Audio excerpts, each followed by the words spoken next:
오늘은 LC 자료를 가지고 왔어요. 2월달 토익이 설 끝나면 바로잖아요. 그래서 혹시 2월달 첫 토익 준비하시는 분 계실까봐 2022년도 1월달에 출제된 LC에서 좀 특이할 만한 거 여러분들하고 파트 4를 함께 정리를 해보려고 합니다. 그럼 시작해 볼게요.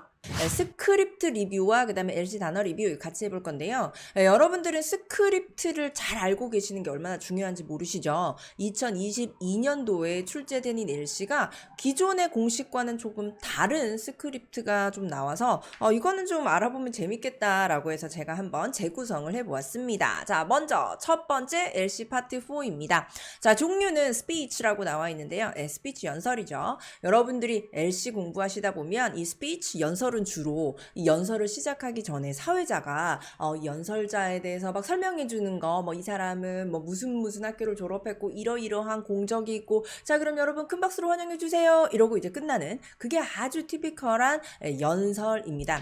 근데 2022년도에 이제 출제된 LC 연설이요, 이거 완전히 달라졌어요. 여태까지는 수상자가 막 이렇게 연설을 하던 것을 막 이렇게 설명해 줬던 적은 많지는 않았을 것 같은데 22년도에는 문제 유형을 좀 바꾸기로 작정을 했나 봅니다. 자, 여러분들하고 대충 한번 읽어볼게요. 오왕, 나 오늘 켈리쌤 베스트 드레서상 수상하게 돼서 너무 기쁘고 심사위원들께 너무 감사드려요. 우리 팀의 헌신이 없었으면 정말 저 해낼 수 없었을 것 같아요. 저의 가장 최근 작품이 나는 솔로지옥 돌싱글즈에서 의상 덕분에 이 상을 받게 됐는데 정말 제 커리어에서 가장 어려운 프로젝트였답니다. 뭐 뒤에 내용 이렇게 나오고요. 그러면 이런 연설이 나오면 따라 나오는 질문을 이런 게 있을 수도 있겠죠. 지금 이 리스너들은, 듣는 사람들은 지금 어디에 있는가? 그쵸? 청자들은 지금 어디에 있는가? 그래서 막 장소 이렇게 쭉 나오고, 뭐 그 다음에 이 사람이 받는 상은 왜 받는가? 그쵸? 그 다음에 이 사람은 갑자기 뭐 왜 이 프로젝트가 어려운 프로젝트라고 얘기를 하는가? 등등의 문제가 출제가 될 수도 있습니다. 자, 그래서 이런 연설이 나왔을 때 우리가 알아둬야 되는 표현들을 한번 짚고 넘어가 볼게요. 자, thank you for honoring me 라는 표현이 나왔었는데, 여기에서 이제 honor 이라는 단어가 굉장히 트리키한 단어 중에 하나죠. 이 honor 이라는 단어가 이제 여러 가지 뜻이 있지만, 그죠? 네, 여러 가지 뜻이 있지만 이렇게 LC 파트 4에서 이렇게 상을 얘기하면서 뭐 베스트 드레서 프라이즈 뭐 당연히 나왔겠죠. 프라이즈 얘기하면서 honor가 나왔으면 수여하다라는 뜻입니다. honoring me라고 하면 나에게 수여하다, 즉 내가 수상했다라는 뜻이 되겠네요.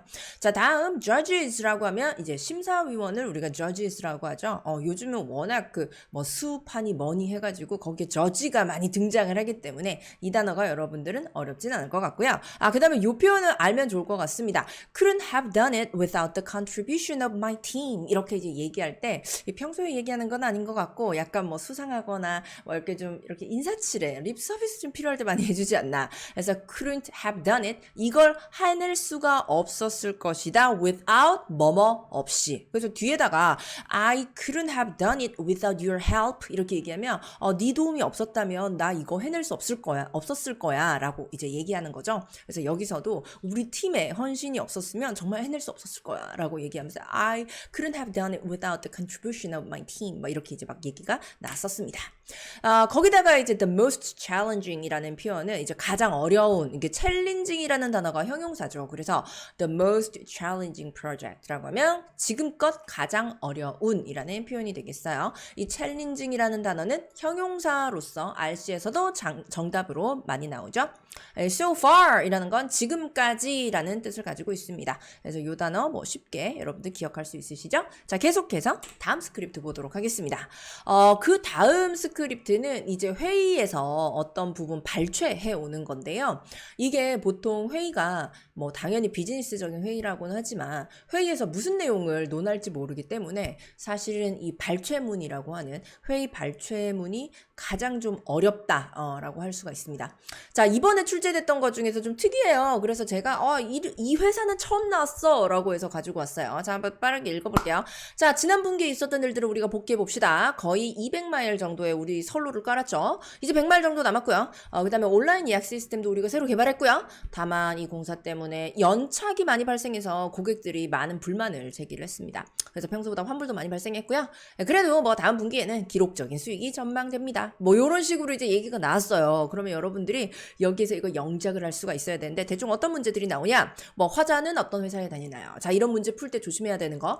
화자는 어떤 회사에 다니나요? 청자는 어떤 회사에 다니나요? 이거 조심해야 돼요. 여기서는 화자, 스피커, 말하는 사람이니까 여러분들이 이 사람의 스크립트에서 바로 찾아낼 수 있을 것 같습니다. 여러분들은 이 사람이 어떤 종류의 회사에 다닌다고 생각을 하나요? 막 선로를 깔고 그다음에 온라인 예약 시스템 하고요. 막 이랬죠. 네. 그래서 이제 정답이 transportation이었어요. 그래서 아마 제 생각에는 뭐 철도 이런 거 찾으신 분들은 네, 제대로 상상하신 거 맞고요. 정답이 transportation이었기 때문에 여러분들이 그 교통이라는 단어를 철도랑 연결해서 생각할 수 있었으면 좋겠습니다. 그다음에 뭐 고객들이 어떤 불만을 제기했죠? 뭐 이런 거 문제 출제될 수 있겠죠. 네. 고객들이 왜 불만을 제기했는지 여러분들이 요런 단어 연착 이런 거 영어로 알아야 정답을 찾을 수가 있었습니다. 자, 그럼 단어 체크해 볼게요. 자, 제일 먼저 이제 복귀해보자. 자, 우리가 무슨 일이 있었는지 한번 생각해보자 라고 할 때 let's go over 이라는 표현 씁니다. 자, go over 체크하시고요.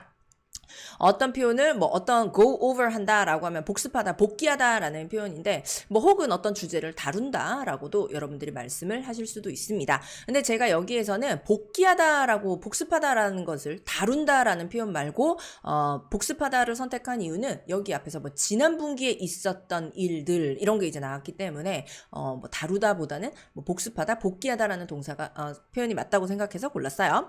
자, 그다음에 요 표현 요 표현은 이제 여러분들이 아마 처음 보는 표현일 것 같은데요. lay rail이라는 표현입니다. 자, lay라는 동사. 우리가 토익에서 lay라는 단어가 나오면 해고하다라는 layoff 여러분들이 생각을 많이 하시죠.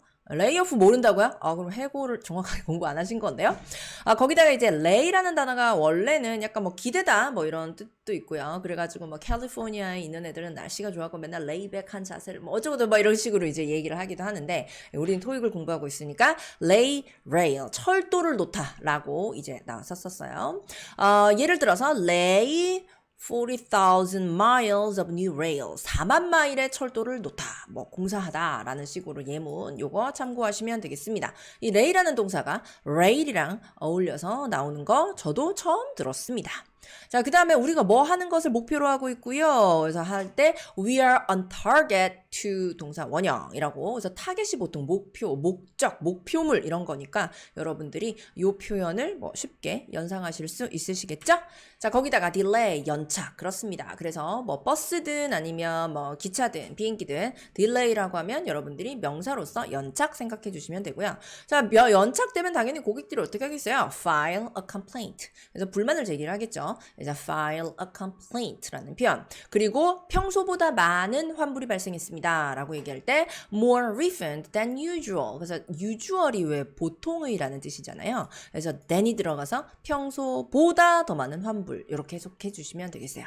거기다가 record profits라고 나와 있는데 요 record라는 단어가 이제 무슨 단어냐면 이제 기록적인 그러니까 여태까지 있던 것 중에서 제일 높은 이라는 뜻을 가지고 있습니다. 그래서 record profit이라면 기록적인 수익을 뭐 전망된다 이렇게 얘기를 했었어요.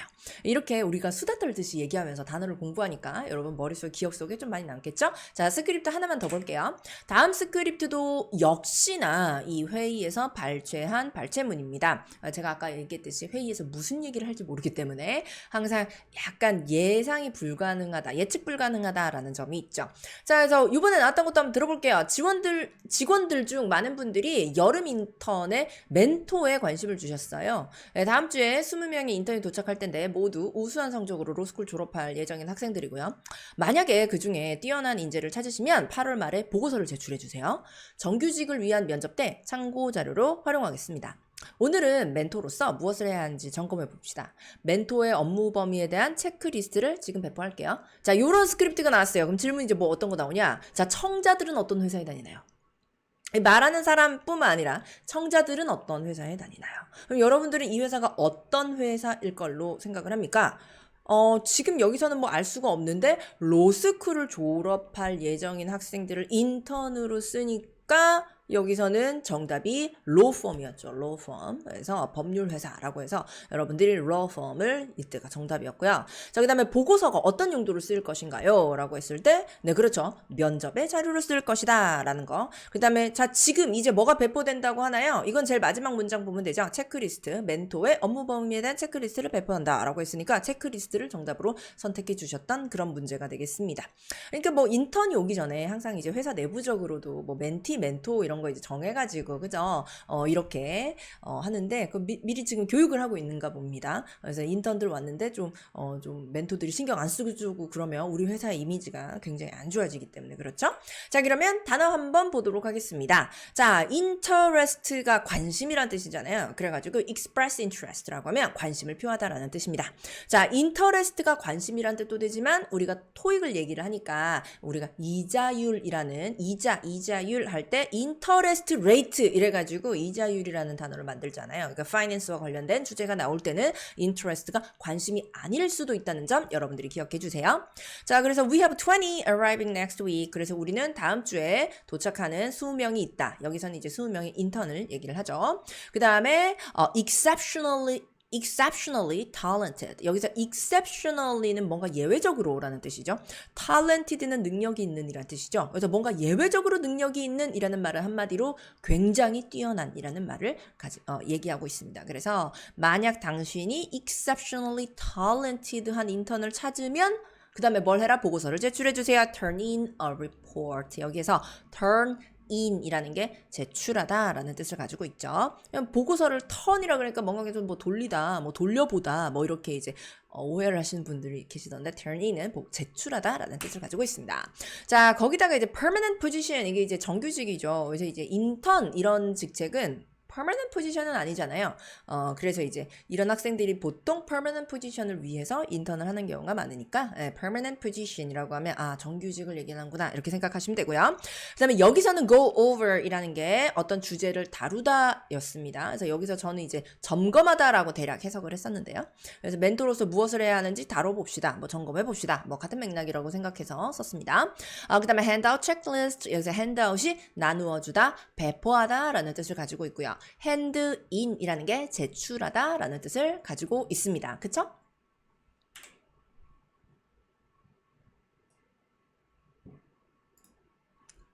자, 오늘 이렇게 여러분들과 파트 4에 나왔던 스크립트, 대략 어떤 스토리가 나오는지 시나리오 한번 파악해보고 관련된 표현도 정리해보았습니다. 도움되셨나요? 구독과 좋아요 그리고 댓글 잊지 마시고요. 설 연휴 즐겁게 보내시고요. 그리고 새해 복 많이 받으시기 바랍니다. 바이!